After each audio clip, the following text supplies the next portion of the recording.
Schönen guten Morgen und herzlich willkommen bei einer neuen Folge von Viva la Movilusion, dem besten bayerischen Podcast, den es gibt.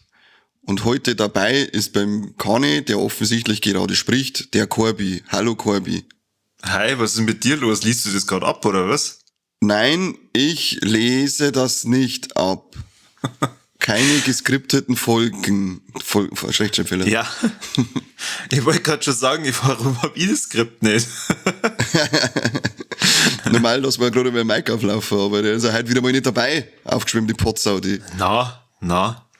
Grausam, sowas, grausam. Heute haben wir wieder mal was Besonderes, nämlich eine Wunschfolge aus unserer geldreichen Community. Der Stoffel hat sich nämlich eine Folge zu Ready or Not gewünscht. Du musst schon den deutschen Zusatz auch noch sagen, der wieder mal grandios ist. Auf die Plätze, fertig, tot.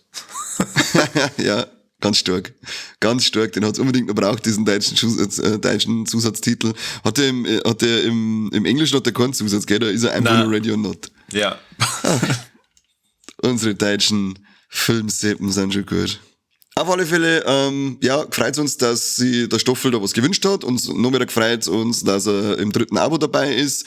Und noch mehr gefreut uns, dass wir über einen Film mit der Samara Weaving wieder mal reden können, weil wir ja mittlerweile jeder mitgekriegt hat, lieben wir Samara Weaving. Und ich glaube, sie liebt auch uns. Ich bin mir nicht sicher, ob sie überhaupt weiß, dass wir existieren. Doch, die weiß das definitiv. Okay. Definitiv. Der Mike liebt eher an Adam Brody, der auch dabei ist, weil der Mike ein riesen OC California-Fan ist. Und war der Adam Brody damals schon seine Lieblingsfigur, darum ist er ein riesiger Radio Not-Fan. Er ist ja sehr traurig, dass er nicht mitmachen kann.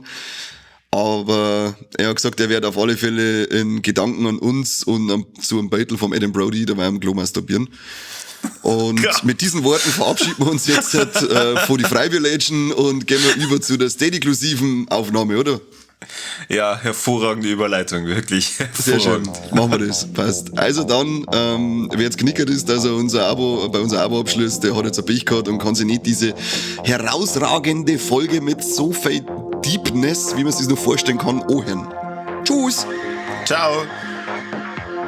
Diese Folge und viele weiteren Folgen hört ihr exklusiv bei uns auf Steady. Deswegen geht bei uns auf die Steady-Seite und schließt das Abo eurer Wahl ab. Viel Spaß!